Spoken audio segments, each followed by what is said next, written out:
ഏറ്റവും ആധ്യാത്മികത്തിലെ ഏറ്റവും പ്രാധാന്യം അർഹിക്കുന്ന ഒരു കാര്യമാണ് ശിവരാത്രിയിലൂടെ നമ്മുടെ ഹൈന്ദവ ആചാര്യന്മാര് ലോകത്തിന് പറഞ്ഞു കൊടുത്തത്. ഭയങ്കരമായ ഒരു ശാസ്ത്രത്തിന്റെ അടിസ്ഥാനം ആയിരക്കണക്കിന് യുഗങ്ങൾക്ക് മുമ്പ് തന്നെ പറഞ്ഞു നമുക്ക് തന്നിരിക്കുകയാണ് ശിവരാത്രിയുടെ മാഹാത്മ്യത്തിലൂടെ. പക്ഷെ പലപ്പോഴും നമുക്ക് ഈ മാഹാത്മ്യം മനസ്സിലാകത്തില്ല. നമ്മൾ അമ്പലത്തിൽ പോവും, ഭഗവാനത്തോടും പ്രാർത്ഥിക്കും. പക്ഷെ ഇതിന്റെ മാഹാത്മ്യം എന്താണ്? എല്ലാവരും പറയും. എന്താ എല്ലാവരും നമുക്ക് പറഞ്ഞു തരുന്നത്? പാലാഴി മഥനം നടക്കുന്നു. പാലാഴി മഥന സമയത്ത് നാഗരാജാവ് വാസുകി കാളകൂടം എന്ന വിഷം ഛർദ്ദിക്കും. ആ വിഷം ഭഗവാൻ ശ്രീ മഹാദേവൻ, ബ്രഹ്മാവ് പറയും മഹാദേവനോട്, ഇത് കയ്യിൽ വാങ്ങി ഭക്ഷിച്ചു. എന്തിനാ കയ്യിൽ വാങ്ങി? മഹാദേവനോട് പറയുമോ ഭക്ഷിക്കാൻ? എന്തുകൊണ്ട് മഹാവിഷ്ണുവിനോട് പറഞ്ഞില്ല? പാർവതിയോട് പറയാറില്ലേ ഇത് വാങ്ങിച്ചു ഭക്ഷിക്കാൻ? പാർവതിയോട് പറഞ്ഞില്ലല്ലോ. ബ്രഹ്മാവല്ലേ ലോകത്തെ എല്ലാം സൃഷ്ടിച്ച? എന്നാ പിന്നെ ബ്രഹ്മാവ്. പക്ഷെ ബ്രഹ്മാവ് മഹാദേവനോട് പറയുകയാണ്, ഈ പുതിയ വിഷം മരണകാരണമെന്നാണ്. അതിനും വലിയൊരു വിഷമില്ലെന്നാണ് പറയുന്നത്, ഹലാഹലം. ആ വിഷം വാങ്ങി മഹാദേവനോട് ഹരിക്കാനാണ് പറയുന്നത്. ഹരിക്കാന്ന് പറഞ്ഞാൽ എന്തുവാ? ഇല്ലാതാക്കാനാണ് പറയുന്നത്. കാരണം എന്തുകൊണ്ട് മഹാദേവനോട് പറഞ്ഞു? വിഷഹരനാണ് ഭഗവാൻ. അതുകൊണ്ടാണ് പറഞ്ഞത് വിഷത്തെ ഹരിക്കുന്നവനാണ് മഹാദേവൻ. മഹാദേവന് മാത്രമേ വിഷത്തെ ഇല്ലാതാക്കാൻ പറ്റൂ. അതുകൊണ്ടാണ് ബ്രഹ്മാവ് പറഞ്ഞത്. എന്നാ പിന്നെ ദേവേന്ദ്രനോട് പറഞ്ഞാൽ പറയുന്നത്? പറഞ്ഞില്ലല്ലോ. അതുപോലെ മുനിമാരുണ്ടാവും, അവരോട് ആരോടും പറഞ്ഞത്. എന്തുകൊണ്ടാണ് മഹാദേവനോട് പറഞ്ഞത്? വിഷത്തെ ഹരിക്കുന്നവനാണ്, വിഷഹരനാണ് മഹാദേവൻ. അതുകൊണ്ടാണ് മഹാദേവനോട് പറഞ്ഞത്, മഹാദേവ ശ്രീ പരമേശ്വര, ഈ വാസുകിയുടെ നാവിൽ നിന്നും വയറ്റിൽ നിന്നും വമിക്കുന്ന ആ കൊടിയ വിഷം ഇത് ഭൂമിയിൽ വീഴരുത്. ഭൂമിയിൽ വീണാൽ എന്താ കുഴപ്പം? ഭൂമിയിൽ വീണാൽ അത് നമ്മുടെ സസ്യങ്ങളൊക്കെ വലിച്ചു. നമ്മള് ഈ ഭൂമിയിലൊക്കെ നമ്മളിപ്പം വാഴവിത്തൊക്കെ വെക്കാൻ പോകുന്നുണ്ട്. ആദ്യം തന്നെ ഈ കുരുടാനകത്ത് മുക്കി അങ്ങോട്ട് വെക്കും. എന്തിനാണെന്നറിയോ? ഇത് കേടാകാതിരിക്കാൻ. വിഷം ഭൂമിയിൽ വീഴരുത് എന്ന് ബ്രഹ്മാവ് പറഞ്ഞു കൊടുക്കുകയാണ് മഹാദേവനോട്. ഇത് വിഷം ഭൂമിയിൽ ഇട്ടാലും കുഴപ്പം, അത് സസ്യലതാദികളിലൂടെ വലിച്ചെടുത്ത് നമ്മുടെ ഉള്ളിലേക്ക് അങ്ങനെ ജീവജാലങ്ങളും സസ്യജാലങ്ങളും എല്ലാം വിഷമയമാണ്. അതുകൊണ്ട് ഭൂമിയിൽ ഇടരുത്. ഭൂമിയിലിട്ടാലത്തെ കുഴപ്പം എന്താണെന്നാ പറഞ്ഞത്? വിഷം ഭൂമിയിൽ ഇടരുത്. ഞാനതാ പറഞ്ഞത്, വാഴവിത്തൊക്കെ വെക്കാൻ പോകുന്ന കൃഷിക്കാരൻ, നമ്മുടെ നാട്ടിൽ പോകല്ലേ, വാഴവിത്തൊക്കെ വെക്കാൻ പോകുമ്പോൾ കൃഷിക്കാരൻ ആദ്യം ചെയ്യുന്നതെന്നാ? പണ്ടൊക്കെ ചാണകത്തിൽ മുക്കി വെച്ചോണ്ടിരുന്ന, ചാണകവെള്ളത്തിൽ മുക്കി വാഴവിത്ത് വെച്ചോണ്ടിരുന്നെങ്കിൽ ഇന്നത് തീരുടാൻ എന്ന് പറയുന്ന കൊടും വിഷത്തിൽ മുക്കിയാണ് നമ്മൾ നടന്നത്. ഇതാണ് ബ്രഹ്മാവ് പറഞ്ഞ വിഷം ഭൂമിയിൽ വീഴരുത്. അതുകൊണ്ട് നീ കഴിക്കാനാ മഹാദേവനോട് പറഞ്ഞു. എന്നാ പിന്നെ വെള്ളത്തിലിട്ടാൽ വിഷം വെള്ളത്തിലൂടരുത്, ജലത്തിൽ വിഷം കലക്കരുതെന്നാണ്. നഞ്ചിടാൻ പോകുമ്പോൾ പിള്ളേരെ ഓർക്കണം, ഇത് ബ്രഹ്മാവ് അന്ന് പറഞ്ഞു കൊടുത്തിരിക്കുകയാണ് മഹാദേവൻ. വിഷത്തിൽ ഏറ്റവും കൊടിയ വിഷമായ കളകൂടം, ഹലാഹലം, ഇത് വെള്ളത്തിൽ വീഴരുത്. വിഷം വെള്ളത്തിൽ വീഴരുതെന്നാണ്. വിഷം വെള്ളത്തിൽ വീണാൽ എന്താ?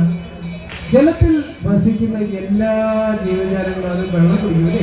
മനുഷ്യനെ കുടിക്കും, മൃഗങ്ങൾ കുടിക്കും, കന്നുകാലികൾ കുടിക്കും, തവള സഹിതം കൂത്താടി ഉൾപ്പെടെ എല്ലാം അതിനകത്ത് ജീവിക്കുന്ന ജീവികളുണ്ട്, കുടിക്കുന്ന ജീവികളുണ്ട്. ജലത്തെ വലിച്ചെടുത്ത് ജീവിക്കുന്ന സസ്യജാലങ്ങളുണ്ട് നിലനിൽക്കുന്നത്. അപ്പൊ ഇതെല്ലാം വിഷം വലിച്ചെടുത്ത് കഴിഞ്ഞു കഴിഞ്ഞാൽ ഇന്നത്തെ സ്ഥിതിത നാശമാണ്. വെള്ളത്തിൽ കലക്കി കുടിച്ചാലും നേരിട്ട് കുടിച്ചാലും വിഷമാണ് ഉള്ളിലോട്ട് ചെയ്യുന്നത്. അതുകൊണ്ട് മഹാദേവനോട് പറഞ്ഞു, വെള്ളത്തിലും വിഷം കലക്കരുത്. കലരാൻ പാടില്ല. സമുദ്രത്തിലല്ലേ പാലാഴി മഥനം നടക്കുന്നത്? പാലാഴി മഥനം നടക്കുന്നത് സമുദ്രത്തിലാണ്. അപ്പൊ വിഷം വായിൽ നിന്നും വമിച്ചാൽ വീഴുന്നത് സമുദ്രത്തിലേക്കായിരിക്കും, വെള്ളത്തിലായിരിക്കും. വെള്ളത്തിൽ വീഴല്ലേ. മഹാദേവനോട് പറയണം വിഷം വെള്ളത്തിൽ വീഴരുത്. എങ്ങനെ വിഷം ഭൂമിയിൽ വീഴാൻ പാടില്ല. സസ്യലതാദികളും എല്ലാം വലിച്ചെടുത്ത് നമുക്ക് ആപത്തുണ്ടാകും.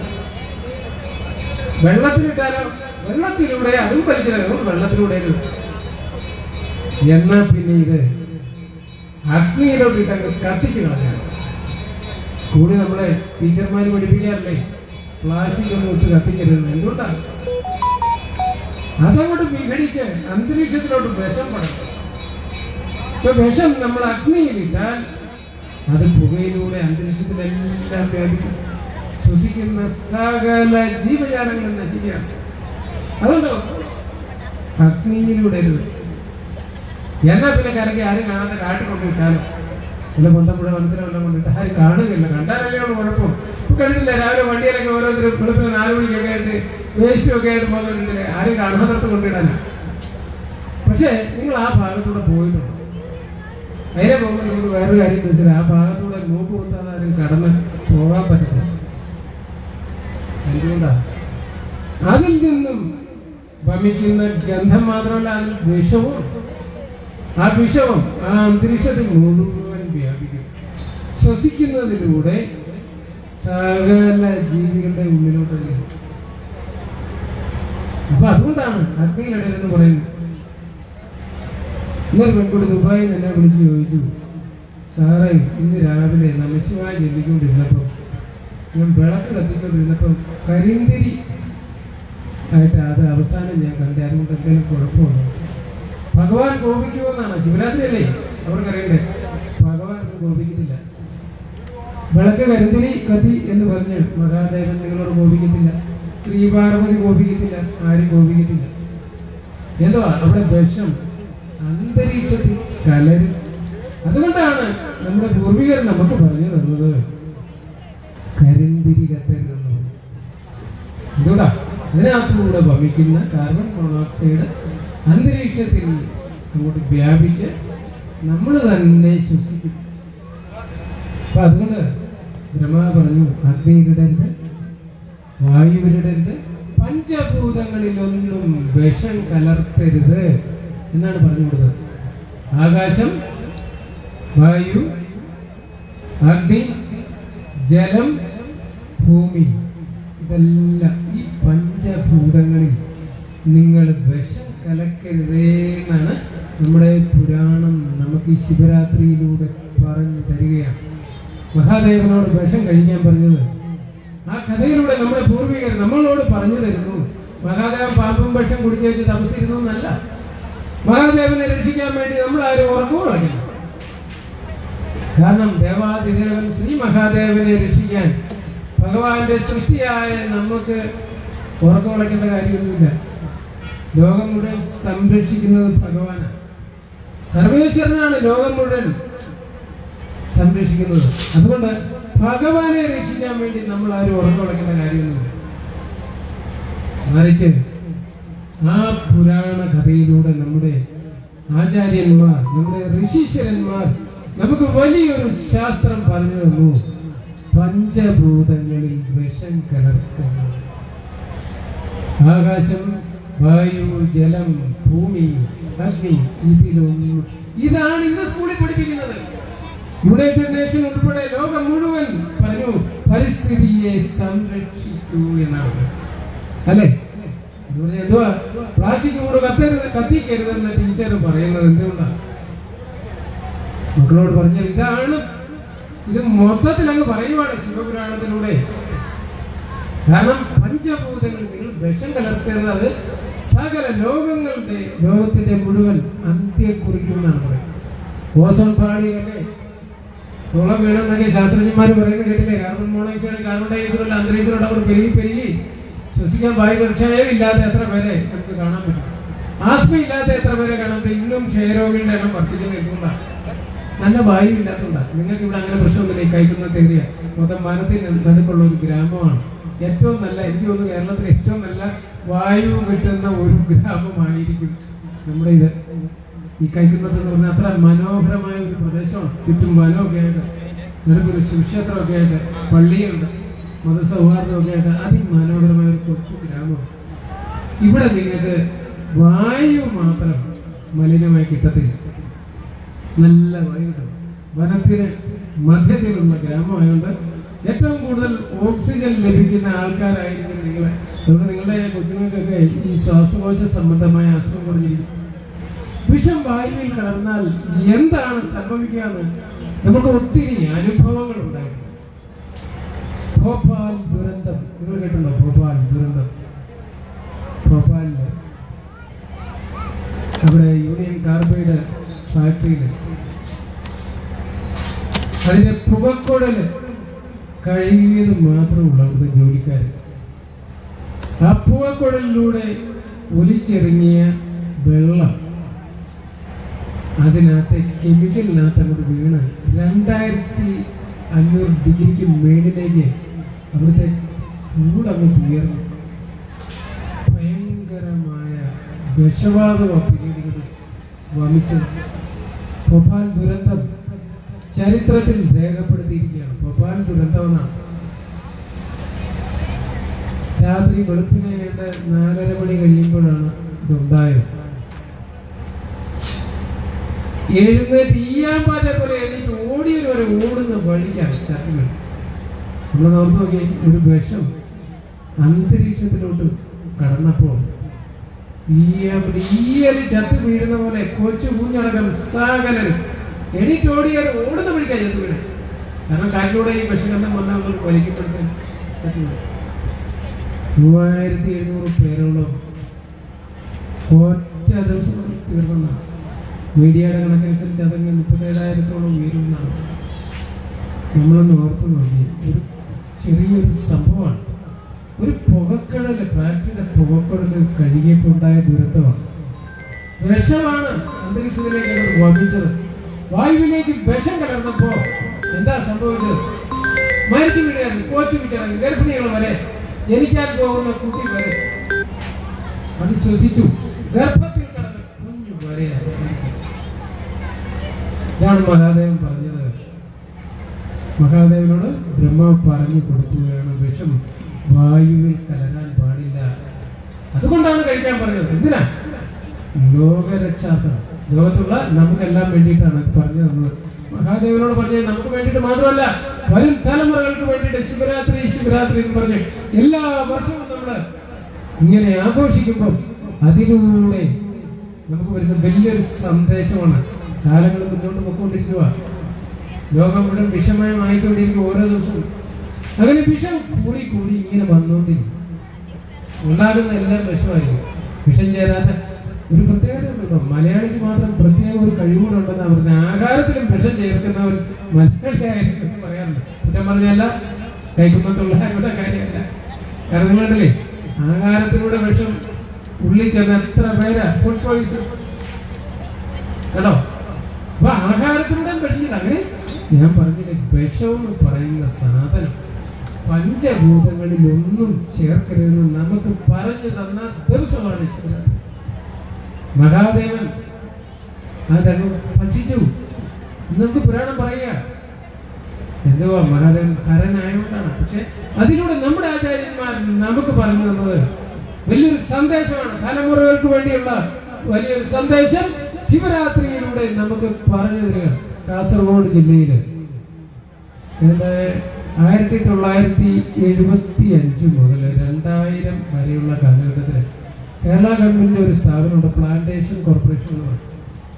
2500ഓളം ഏക്കർ കശുവണ്ടി തോട്ടത്തില് അടിച്ചത് ലോകം മുഴുവൻ ഹെലികോപ്റ്ററിൽ നമ്മൾ തളിച്ചു. വിഷമാണ് തളിച്ചത്, പൊട്ടിയ വിഷം ഹെലികോപ്റ്ററിൽ നമ്മൾ തളിച്ചുകൊണ്ട് വിട്ടുപോയായിരുന്നു. നിങ്ങൾ കേട്ടില്ല, 2000 ദുരന്തം. ആകാശത്തിലൂടെ ഹെലികോപ്റ്ററിലൂടെ വിഷം തളിച്ചാൽ നമ്മൾ ഇവിടെ ഇരിക്കുക. മേളിൽ കൂടെ ഹെലികോപ്റ്ററിൽ വിഷം തളിച്ചാൽ സ്ഥിതി അറിയോ? വിഷം വീഴാത്ത സ്ഥലമുണ്ട്. കന്നുകാലികളുടെ മുകളില്, കുളത്തില്, കിണറില്, വീട്ടിലൊക്കെ വേവിച്ച് വെച്ചാൽ അതെല്ലാം കാറ്റടിച്ച് വിഷം. എല്ലാം സർവം വിഷമേ. മനുഷ്യരെല്ലാം ശ്വസിക്കുന്നത് വിഷം. പാട്ടി, പൂച്ച, കന്നുകാലി സകലം ശ്വസിക്കുന്ന വെള്ളം. ഓടിപ്പോയി വെള്ളം കുടിച്ചാലോ കിണറ്റിലും വിഷം. മേളിൽ നിന്ന് തളിച്ചിരിക്കുക.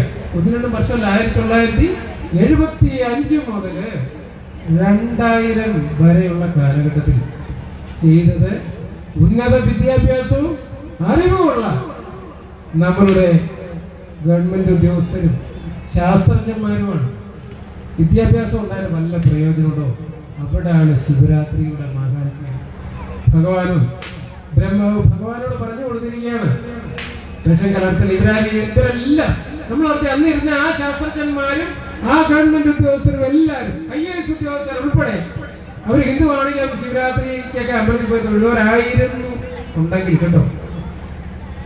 പക്ഷെ അവർക്ക് മനസ്സിലായില്ല എന്താണ് ഈ ശിവരാത്രിയിലൂടെ ലോകത്തിന് ഭഗവാൻ പറഞ്ഞു കൊടുത്തെന്ന് മനസ്സിലായിരുന്നെങ്കിൽ അവരത് ചെയ്യില്ലായിരുന്നു. ഹെലികോപ്റ്ററിലൂടെ കളിച്ചു. ഇപ്പോഴും അതിന്റെ ദുരന്തത്തിൽ നിന്നും ആ നാട് ഇത് കാസർഗോഡ് മാത്രമല്ല, കാസർഗോഡ് തളിച്ചുള്ള കാറ്റടിച്ച് കർണാടകയിലേക്ക് മൈസൂരിന്റെ പ്രാന്തപ്രദേശങ്ങളിലൊക്കെ അങ്ങോട്ട് ചെന്നു. അവിടെ ത്വക്ക് രോഗമില്ലാത്ത മനുഷ്യരില്ല. കുട്ടികളൊക്കെ ഉണ്ടാകുമ്പോൾ വലിയ തല, കുഞ്ഞു കാല ഇതൊക്കെ ഉണ്ടാകുന്നു. ആ നാട്ടിൽ പെണ്ണ് കേട്ടാൻ പറ്റില്ല, ലോകം ഭയന്നു പോയി. ഗർഭസ്ഥ ശിശുക്കളെ ബാധിച്ചു എന്ന് പറഞ്ഞാൽ ഉണ്ടാകുന്ന കുഞ്ഞിനെ ഗർഭിണികളായിരുന്നു. അന്നേരം ഗർഭിണിയായിരുന്നവർ മാത്രമല്ല, ഇന്ന് ഗർഭിണിയായാലും കൊച്ചിനെ ഒരു അംഗഭംഗവും ഇല്ലാതെ കിട്ടിക്കഴിയുമ്പോഴാണ് അവർക്ക് ഉറപ്പാകുക. നമ്മൾ അവരുടെ ഉന്നത വിദ്യാഭ്യാസമുള്ള ഗവൺമെന്റ് ഉദ്യോഗസ്ഥന്മാരെ, IAS ഓഫീസറെ, ശാസ്ത്രജ്ഞന്മാരെ, സയന്റിസ്റ്റുകൾ എല്ലാവരും കൂടി ചേർന്ന് ചെയ്തത് കൂടിയ പാപമായിരുന്നു. ആകാശത്തിലൂടെ ലോകം മുഴുവൻ വിഷം തളിച്ചുകൊണ്ട് ഹെലികോപ്റ്ററിൽ 1-2 അല്ല വർഷം 2001 നിരോധിക്കുന്നത്. അന്നും ഭയങ്കര സമരമാണ് ഉണ്ടായത്. ഇതിനു വേണ്ടിയിട്ട് ഇങ്ങനെ ലോകം മുഴുവൻ എല്ലാവരും, ഇന്ത്യ മുഴുവൻ ഓർക്കും, കർണാടക ഓർക്കും, എല്ലാവരും കോടതിയിൽ കേസ് എത്തുമ്പോഴും നമ്മുടെ ഉന്നത വിദ്യാഭ്യാസം ഉള്ളവരെല്ലാം കോടതിയിൽ പറഞ്ഞ മലയാളികൾ ഉണ്ടായിരുന്നു അത് വിഷമല്ല. എന്തായി സംഭവിച്ചത്? അമേരിക്ക വരെ നിരോധിച്ചിട്ടും ഇന്ത്യയില് അതും കച്ചവടം ചെയ്തു. നമ്മളോർക്കണം, ജനാധിപത്യത്തിലൂടെ നമ്മളെല്ലാം ഏത് പാർട്ടിക്കുമായിട്ട്, പാർട്ടിയൊന്നും നമുക്ക് വിഷയമല്ല, നമ്മൾ വോട്ട് ചെയ്തുവിട്ട ഗവൺമെന്റാണ്. ജനങ്ങൾക്ക് ദുരന്തം ഉണ്ടായിട്ടും അവര് കണ്ണടച്ചന്ന് ഏതാ 1975, എനിക്കന്ന് 5 വയസ്സും. ആ കാലഘട്ടം മുതൽ 2000 വരെ തളിച്ചത് വിഷമായിരുന്നു. 2500 ഏക്കർ കശുവണ്ടി തോട്ടത്തില്, കപ്പലുമാങ്ങ തോട്ടത്തിൽ വിഷം അങ്ങോട്ട് തളിച്ചു കൊടുത്തത്. അവരും ശിവരാത്രി ആഘോഷിച്ചു. ഈ 2001 വരെ നിരോധിക്കുന്ന കാലഘട്ടം വരെ എല്ലാ വർഷവും അന്നും ശിവരാത്രി ഉണ്ട്. ആലുവ മണപ്പുറത്തും ജനം കൂടിയിരുന്നു, വൈക്കത്ത് അമ്പലത്തിലും ജനം കൂടിയിരുന്നു. ഇവിടെയും ആ കാലഘട്ടത്തിലുള്ളവര് ഇവിടെയും വന്ന് പിരിവെച്ചിരുന്നു, പ്രാർത്ഥിച്ചിരുന്നു. അന്നൊരു പക്ഷെ അമ്പലത്തിലായിരിക്കും, പക്ഷെ അന്നും മഹാദേവൻ ഇവിടെ ഉണ്ട്. നമ്മൾ ഓർത്ത് നോക്കി, ഈ ശിവരാത്രിയൊക്കെ പിന്നെ ഘോഷിച്ചിട്ട് വല്ല കാര്യമുണ്ടോ? ഹെലികോപ്റ്ററിലൂടെ വിഷം തളിച്ചേച്ച് ശിവരാത്രി പറയുമ്പോൾ ഭഗവാനെ രചിക്കുന്ന വല്ല കാര്യങ്ങളും പ്രയോജനം. ശിവരാത്രിയിലൂടെ നമുക്ക് പറഞ്ഞു തരികയാണ്, പഞ്ചഭൂതങ്ങളിൽ നിങ്ങൾ വിഷം കലർത്തരുത്. ഈ പൈനാപ്പിൾ കൃഷി നടത്തുന്നത് നിങ്ങൾ കണ്ടോ? പൈനാപ്പിൾ കൃഷി, പൈനാപ്പിൾ കൊണ്ട് കൃഷി ചെയ്തിട്ട് പൂക്കാനായിട്ട് ആദ്യം വിഷം മേടിക്കും. ഇങ്ങനെ ഒരേപോലെ എല്ലാം പൂത്തു വരും. പൂത്ത് വന്നു കഴിഞ്ഞ് കഴിഞ്ഞാൽ പിന്നെ ഇത് കായ്ക്കാനായിട്ട് അടുത്ത വിഷമായിട്ട് തോന്നത്തില്ല. ഇങ്ങനെ ഒരേപോലെ ഒരു 10,000 പൈനാപ്പിൾ ഒരേപോലെ കായ്ക്കുന്നില്ല. അത് കഴിഞ്ഞ് പിന്നെ പഴുക്കാനായിട്ട് വേറെ കഴിയുമ്പോൾ ഇതെല്ലാം കഴിഞ്ഞ് ഈ സാധനം കടയിൽ കിട്ടുന്നു. റാന്നി ചെല്ലുമ്പോൾ കടയിൽ കിട്ടുന്ന പൈനാപ്പിൾ കാണുമ്പോൾ ഇതൊക്കെ നിങ്ങൾ ഓർമ്മ ഉണ്ടാകണം. അതിന്റെ നിറയെ തന്നെ വിഷം അടിച്ചിട്ടാണ് നമുക്ക് ഇങ്ങോട്ട് വരുന്നേ. അങ്ങനെ കൂട്ടി പഠിപ്പിച്ച സാധനമാണ് നമ്മളെ വിഷം കലർത്തരുത്. ഭൂമിയിൽ വിഷമിട്ട് കൃഷി ചെയ്യുന്നത് നിർത്താം. പണ്ട് കാലത്ത് ചാണകപ്പൊടി ഇട്ട് ചേന വെച്ചിരുന്നെങ്കിൽ ഇത് ചാണകപ്പൊടിക്കൊന്നും ആർക്കും നേരമില്ല. ഇത് വാരണം, പെറുക്കണം, ഇതിനൊന്നും ആർക്കും സമയമില്ല. ഒന്ന് കപ്പ ഇടുന്നതിന് മുമ്പ് കാലായിലേക്ക് തൂത്തുവാരി തീയൊക്കെ ഇടുമായിരുന്നു, ചാരം അന്ന് ആ സ്ഥലത്ത് വീഴുമായിരുന്നു. ഇതിനൊക്കെ നേരം ആർക്കുമില്ല. അവരെല്ലാം പാരി കളിച്ച് പെട്ടെന്ന് ഉച്ചയുടെ രാസവളം എല്ലാം കൂടെ ഇട്ട് കപ്പ നല്ലപോലെ ദീർഘിച്ച് കെട്ടി നമ്മുടെ കടയിലോട്ട് കൊണ്ടുപോകും. വിഷമാണ്. അപ്പൊ നമ്മളോട് പറഞ്ഞു തരികയാണ്, ഈ നാട്ടിലെ കർഷകരോട് ശിവരാത്രിയിലൂടെ ബ്രഹ്മാവ് മഹാദേവനോട് പറഞ്ഞു കൊടുക്കുകയാണ്. മഹാദേവൻ ആരാ? നമ്മുടെ ഉള്ളിലിരിക്കുന്ന ഈശ്വരനാണ് കേട്ടോ. മഹാദേവനോട് പറഞ്ഞു കഴിഞ്ഞാൽ നമ്മളോട് ബ്രഹ്മാവ് പറഞ്ഞു തരുന്നു, ഭൂമിയിൽ വിഷം കലർത്തരുത്. നാളെ നമ്മൾ കൃഷിക്കൊക്കെ ഇറങ്ങുമ്പോൾ നിങ്ങൾ ഓർക്കണം, ഇന്നലെ ശിവരാത്രി ആയിരുന്നു. അവിടെ ആ ശിവരാത്രിയുടെ മഹാത്മ്യം ഇതാണ്, ഭൂമിയിൽ വിഷം കലർത്തരുത് ബ്രഹ്മാവ് മഹാദേവനോട് പറഞ്ഞു കൊടുത്ത ദിവസമായിരുന്നു എന്ന് നിങ്ങൾ കൃഷിക്കിറങ്ങുമ്പോൾ അറിയുന്നു. ചൂണ്ടയിടാൻ പോകുന്ന പിള്ളേരോട് നിങ്ങൾ മഞ്ചൊക്കെ ഇട്ട് മീൻ പിടിക്കാറില്ല ഇപ്പൊ, പക്ഷെ നേരത്തെ ഇട്ടില്ല. മഞ്ച് കലക്കുക എന്ന് പറയുന്ന പരിപാടിയാണ്. ആ വെള്ളത്തിൽ കുടിക്കാൻ പോലും കൊള്ളത്തില്ല, തൊത്രവുണ്ടാവും. ഭയങ്കരമായ തൊത്രവുണ്ടാവും. ആ വെള്ളം കുടിച്ച കന്നുകാലിയൊക്കെ ചിലപ്പോൾ മയങ്ങി മീൻ വരെ ചത്തു പോകും. ഇപ്പൊ വെള്ളത്തിനും വിഷം ചിലപ്പോൾ ഓർത്തോണം.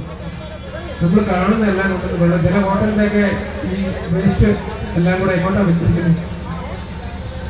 ഹോട്ടലില് അവരെ ഈ ഫാക്ടറികളിലും ഉണ്ട് കേട്ടോ. അങ്ങനെ ചില ഫാക്ടറികളും ഉണ്ട്. ഈ നദീതീരത്തൊക്കെ പറ്റിയ ജല ലഭ്യതയുള്ള സ്ഥലത്ത് ഇവര് ഫാക്ടറിയൊക്കെ പഠിക്കും. ഫാക്ടറിയൊക്കെ പഠിച്ചിട്ട് നേരെ വെള്ളത്തിലോട്ട് അതിന്റെ കുടലം കൊണ്ട് വെച്ചിരിക്കും. വേസ്റ്റ് എല്ലാം വെള്ളത്തിൽ കിടക്കുക. ഇതറിയാതെ 4 കിലോമീറ്റർ താഴെ കൊച്ചുകൾ കുടിക്കുവാന്ന് പറഞ്ഞു. കന്നുകാലി വെള്ളം കുടിക്കുന്നു. നമ്മൾ നോർത്തു നോക്കി. ഇതൊക്കെ ചെയ്യുമ്പോൾ ഹോട്ടൽ ഉടമകളും ഫാക്ടറി ഉടമകളും അതിൻ്റെയൊക്കെ എംപിമാരോടും ഒക്കെ ഒന്ന് പറയാണ്ട്, ഇന്ന് ശിവരാത്രി ദിവസം നാളെ ഇത് ഓർക്കണം. നിങ്ങൾ ഇന്നലെ ബ്രഹ്മാവ് പറഞ്ഞ ദിവസമായിരുന്നു വെള്ളത്തിൽ വിഷം കലക്കരുതെന്ന്. എന്താ വെള്ളത്തിൽ വിഷം കലർത്തരുതെന്ന് ഇന്നെങ്കിലും നമ്മൾ തീരുമാനമുണ്ട്. ഭൂമിയിൽ കലർത്തരുത്, വെള്ളത്തിൽ കലർത്തരുത്. പ്ലാസ്റ്റിക്കോടും എല്ലാം നമ്മൾ വീട്ടിൽ കുടി കഴിയുമ്പോൾ നമ്മളത് കത്തിക്കും. ഇപ്പൊ ഈ പഞ്ചായത്തിൽ ഹരിതസേന എന്ന് പറയുന്ന കുറെ കുട്ടികളുണ്ട്. അവര് ഹരിതസേനയുടെ ടീമുകളാണ്. അത് ഏറ്റവും നല്ലൊരു തീരുമാനമാണ്. കാരണം നിങ്ങളുടെ വീട്ടിലൊക്കെ ഈ പ്ലാസ്റ്റിക്കുകൾ എടുത്തോണ്ട് പോകും. എന്തിനാണ്? മഹാദേവനോട് ബ്രഹ്മാവ് പറഞ്ഞിരിക്കുന്നത് വിഷം വായുവിൽ കലർത്തരുത്. ഇതൊക്കെ നടപ്പിലാക്കാനായിട്ട് അധികാരം ഈ കഴിഞ്ഞ ഇടയ്ക്കാണ് ഹരിതസേനയൊക്കെ ഉണ്ടായത്. പക്ഷെ നോക്കണം, യുഗങ്ങൾക്ക് മുമ്പ് പാലാഴി മഥന സമയത്ത് ബ്രഹ്മാവിന് ശിവനോട് പറഞ്ഞു കൊടുക്കുന്നത് ഇതാണ്, വിഷം വായുവിൽ കലർത്തുന്നത്. നാളെ പ്ലാസ്റ്റിക് ഇട്ട് കത്തിക്കുമ്പോൾ നിങ്ങൾ ഓർമ്മിക്കുക, മഹാദേവൻ ഇതാണ് ബ്രഹ്മാവ് ശിവരാത്രിയിലൂടെ പറഞ്ഞു കൊടുത്ത വിഷം വായുവിൽ കലർത്തല്ലേ. നമ്മളോടാ പറഞ്ഞത്, മഹാദേവനോടല്ല. ആ കഥയിലൂടെ പറഞ്ഞു തരുകയാണ്. പുരാണത്തിലൂടെ, ശിവപുരാണത്തിലൂടെ, മഹാഭാരതത്തിലൂടെ വ്യാസമഹർഷി നമ്മളോട് പറയുന്നു, വിഷം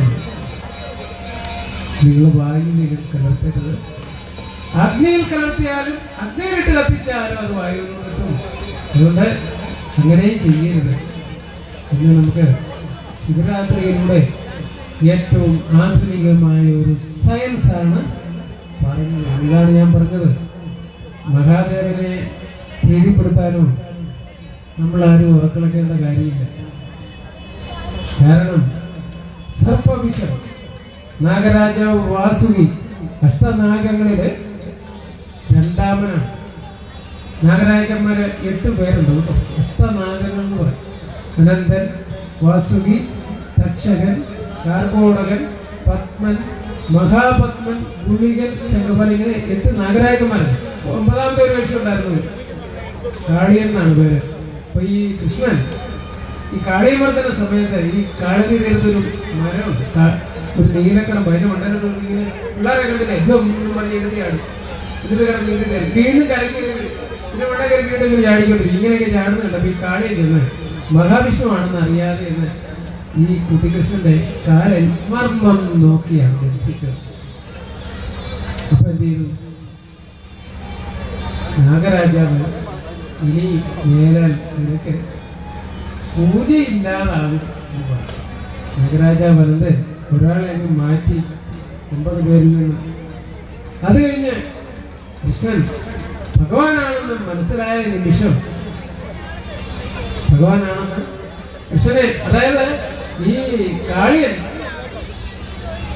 ഈ കാളത്തിൽ ഇങ്ങനെ കീറി പാഞ്ഞു നടന്നപ്പം കൃഷ്ണൻ മസ്തകത്തിലോട്ട് കയറി ഇങ്ങനെ നിന്ന് കുരുക്കിയിടാൻ കാളിയനാകുന്ന പരിശ്രമിച്ചു. കുരുക്കിയിടാൻ പറ്റുന്നില്ല. പണം ഇങ്ങനെ താഴോട്ടും മേലോട്ടും നമ്മൾ താക്കവും പൊക്കവും ചെയ്യാൻ പറ്റും. ഒരു പണം താക്കുമ്പോൾ അടുത്തടുത്തോട്ടിയാണ്, അത് താക്കുമ്പോൾ ഇങ്ങേപ്പുറത്തോട്ടിയാണ്. അങ്ങനെ 1000 പണങ്ങളിൽ കൃഷ്ണൻ നിർത്തമാണ്. അവസാനം ഇത് കാളിന് മനസ്സിലായി. ഇങ്ങനെ ചാടി ചാടി ഒരു മല വന്ന് ഇങ്ങനെ തലയിലടിക്കുന്ന പോലെ കാളിന് തോന്നിയപ്പം കാളിന് ദൈവത്തെ വിളിക്കും.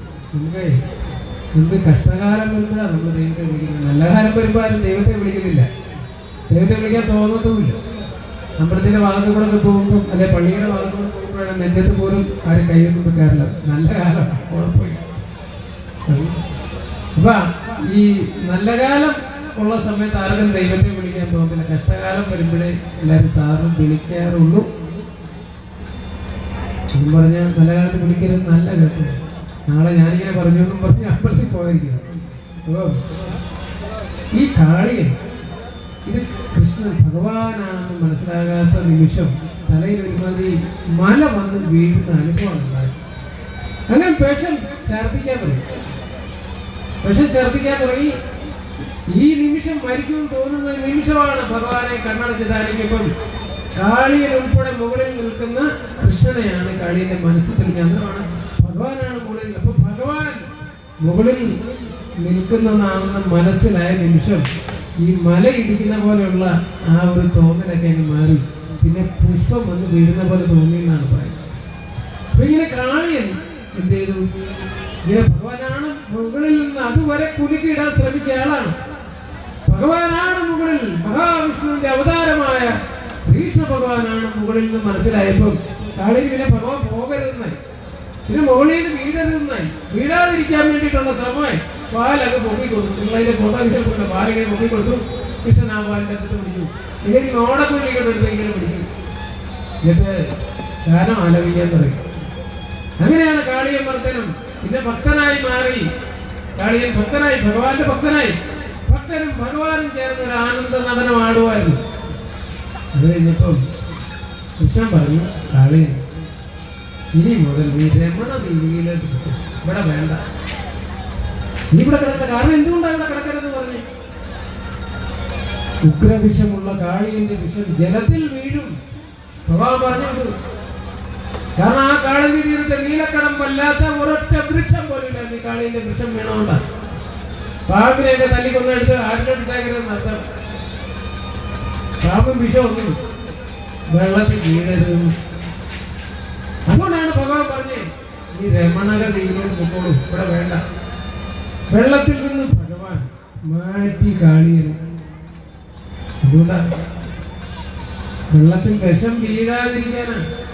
കന്നുകാലികള് ഗോക്കളൊക്കെ അവിടെ വന്ന് വെള്ളം കുടിക്കും. ആക്രമിക്കുന്ന മാത്രമല്ല, പാമ്പും വിഷമാണ് വെള്ളത്തിലോട്ട്. വിഷം വെള്ളത്തിൽ വീഴാൻ പാടില്ല. കന്നുകാലി മാത്രമല്ല, മനുഷ്യൻ നമ്മളെല്ലാം കുടിക്കുന്നതാണ്. അങ്ങനെ ഒരെണ്ണത്തിനെ അങ്ങോട്ട് മാറ്റി 9 എണ്ണത്തിൽ നവനാഗ സ്തോത്രമൊക്കെ നിങ്ങൾ കേട്ടിട്ടുണ്ട്. നവനാഗം അനന്തം വാസുകി ശേഷം പത്മനാഭം ജഗമ്പളം ശങ്കപാലം കാളി എന്നത് കാളിയെ 9ാമനെ അങ്ങോട്ട് മാറ്റി. പിന്നെ 8 പേരേ ഉള്ളൂ. ഇവരെയാണ് അഷ്ടനാഗങ്ങൾ എന്ന് പറയുന്നത്.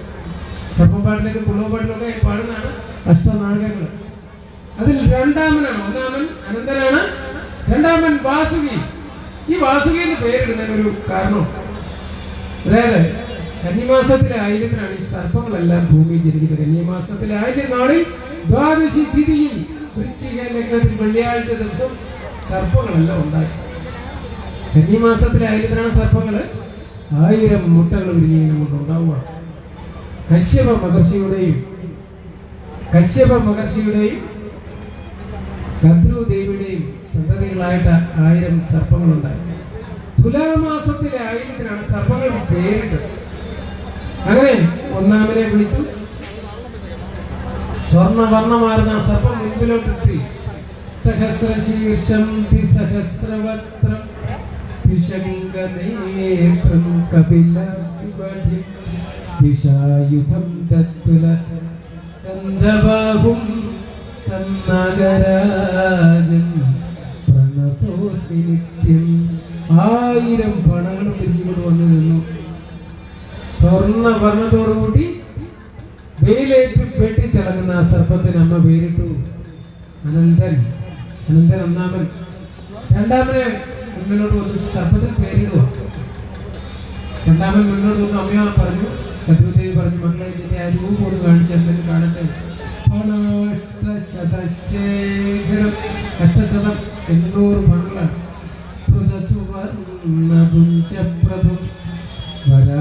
വരാഭരണഭൂഷിതം കരിതചാരുതാപ്രച്ഛുകം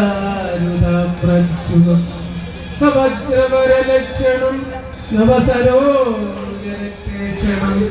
നമാമി ശിരസം സുരാസുരം നമസ്കൃതം വാസുകി. വാസുകി എന്ന് പേരിട്ടത് മഹാദേവൻ. അത് നാഗമാതാവ് സർപ്പങ്ങളെല്ലാം വിളിച്ചു. രണ്ടാമത്തെ ആളിനോട് വരുന്നത് പാൽവർണ്ണം 800 പണമൊക്കെ ആയിട്ട് ആകാശമൊക്കെ ഇങ്ങനെ ഉയർന്നു പോകുന്നു. നോക്കുമ്പോൾ ഇങ്ങനെ ശത്രുദേവി നോക്കി ഇങ്ങനെ ഉയർന്നു കൊടുത്ത് ആദ്യത്തെ ആൾ വന്നു 1000 പണം വിളിച്ചു. രണ്ടാമത്തെ ആൾ വന്നു അത് സ്വർണ്ണവർണ്ണമായിരുന്നെങ്കിൽ ഇത് പാൽവർണ്ണമാണ്.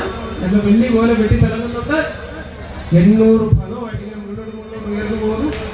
ഇങ്ങനെ കൈലാസത്തിൽ ശ്രീ മഹാദേവൻ തപസ് ധ്യാനത്തിലിരിക്കുന്ന സമയം ഭൂമിയിൽ നിന്ന് ഉയർന്ന് നാഗരാജാവ് വാസുകി ഇങ്ങനെ ഉയർന്ന രണ്ടാമത്തെ സർപ്പം മഹാദേവന്റെ ശിരസിന് നേരെ എത്തിയപ്പോ അവിടെ ആ ഉയർച്ചയൊക്കെ നിർത്തി.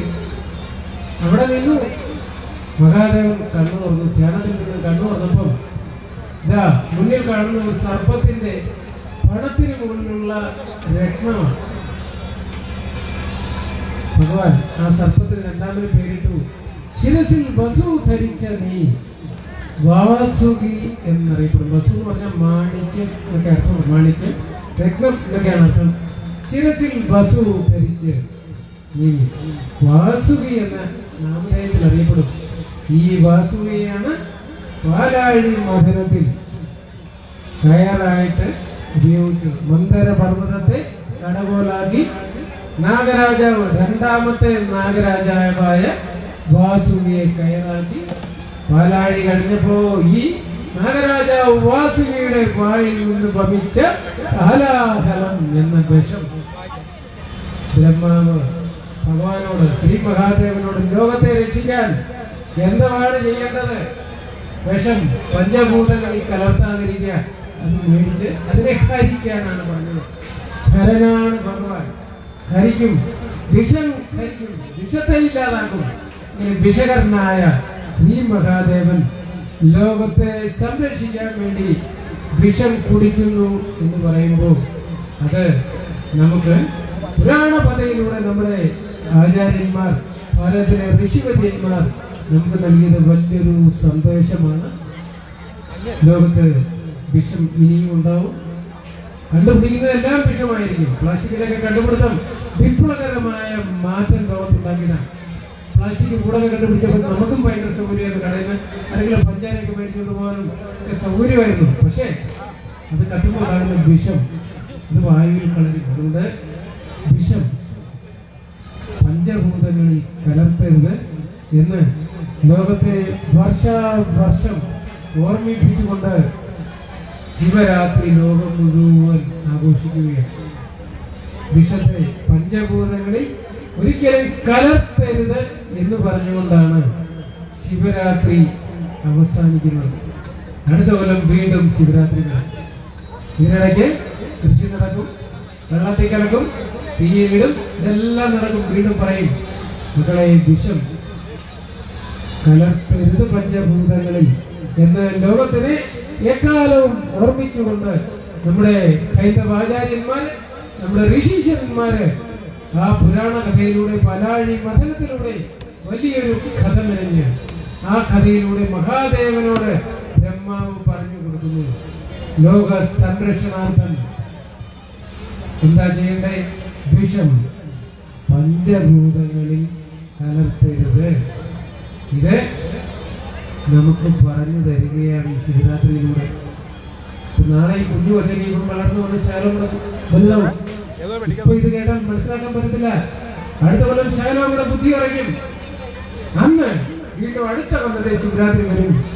അന്ന് വീണ്ടും പറഞ്ഞു കൊടുക്കും.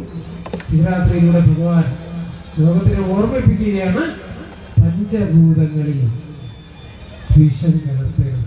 ഈ ശിവരാത്രി കഴിഞ്ഞ് മഹാദേവന്റെ അനുഗ്രഹമൊക്കെ വാങ്ങി ഡാൻസും പാട്ടും ഒക്കെ കഴിഞ്ഞ് പോകുമ്പോൾ നമ്മുടെ ഉള്ളിൽ ഈ ശിവരാത്രിയുടെ മഹാത്മ്യം എന്താണെന്ന് ഓർത്തിരിക്കും. കാരണം പുതിയ പുതിയ തലമുറകൾ അടുത്ത കൊല്ലം വീണ്ടും കുഞ്ഞുങ്ങളുണ്ടാവും. ഇന്നുള്ളവര് ചിലപ്പോൾ അന്ന് കാണില്ല. പുതിയ പുതിയ കുട്ടികളുണ്ടാവും. ഇന്നത്തെ ബുദ്ധി അറിയാത്ത കുഞ്ഞുങ്ങൾക്ക് ബുദ്ധി അറിയാം. അങ്ങനെ വർഷവും നമ്മളെ ഓർമ്മിപ്പിച്ചുകൊണ്ട് എല്ലാ വർഷവും മഹാശിവരാത്രി ലോകം മുഴുവൻ ആഘോഷിക്കുന്നു.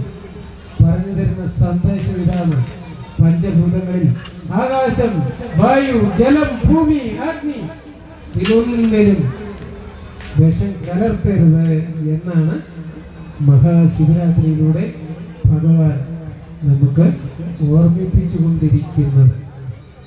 ശിവരാത്രിയുടെ ഈ മഹാത്മ്യം ഇത് അറിഞ്ഞ് തന്നെ നമ്മൾ ആഘോഷിക്കണം. ഇന്ന് നമ്മളിവിടെ ഉറക്കളച്ചാൽ ഭഗവാനെ രക്ഷിക്കാൻ വേണ്ടിയിട്ട് ആരും ഉറക്കളയ്ക്കണ്ട. പകരം ഇതിന്റെ മാഹാത്മ്യം മനസ്സിലാക്കുക. നമുക്കും നമ്മുടെ സന്തതി പരമ്പരകൾക്കും ഈ വരുന്ന തലമുറ, നമുക്ക് മാത്രമല്ല ഭൂമി, ഇനി ഒരു തലമുറ വീണ്ടും ഇവിടെ വരുമ്പോൾ അന്നും അവർ ശ്വസിക്കാൻ വായു ഉണ്ടാകണം, നല്ല വൃക്ഷങ്ങൾ ഉണ്ടാകണം, നല്ല ഭക്ഷണം ഉണ്ടാകണം. ഇതെല്ലാം ഇതേപടി നമ്മൾ ഇതിന് കുറെ കൂടെ നന്നായി സൂക്ഷിക്കണം വരും തലമുറയ്ക്ക് വേണ്ടി.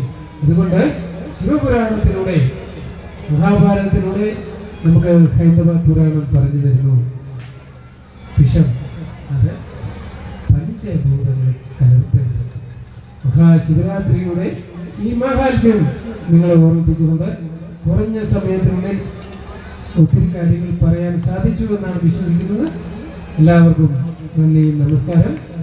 ഈ ക്ഷേത്രത്തിൽ ഇങ്ങനെ ഒരു അവസരം തന്ന കൈക്കുന്ന ശ്രീ മഹാദേവ ക്ഷേത്രത്തിന്റെ ഭാരവാഹികൾക്കും കേരള സർവകാല സംരക്ഷണ സമിതിയുടെ സെക്രട്ടറി, ഫൈനാൻസ് സെക്രട്ടറിയായ ഈ നാട്ടുകാരിയായ ശ്രീമതി സജിതകുമാരിക്കും എല്ലാം നന്ദി രേഖപ്പെടുത്തിക്കൊണ്ട് എല്ലാവർക്കും എല്ലാവിധ അനുഗ്രഹങ്ങളും, മഹാദേവന്റെ അനുഗ്രഹങ്ങളും ഉണ്ടാകട്ടെ, സർവദൈവങ്ങളുടെ അനുഗ്രഹം ഉണ്ടാകട്ടെ. വിഷഭയമൊഴിഞ്ഞ് നമ്മുടെ കുഞ്ഞുങ്ങൾക്കൊന്നും അസുഖങ്ങളും കാര്യങ്ങളും ഒന്നും ഉണ്ടാകാതെ എല്ലാവരും ഭംഗിയായിരിക്കാൻ ശ്രീ മഹാദേവൻ കൈക്കുന്നത്തപ്പൻ അനുഗ്രഹിക്കട്ടെ എന്ന് പ്രാർത്ഥിച്ചുകൊണ്ട് നിങ്ങൾക്കെല്ലാവർക്കും, എന്നെ ശ്രമിക്കുന്ന എല്ലാവർക്കും ശിവരാത്രിയുടെ അനുഗ്രഹങ്ങളും ആശംസകളും നേർന്നുകൊണ്ട് നിർത്തുന്നു. നന്ദി, നമസ്കാരം.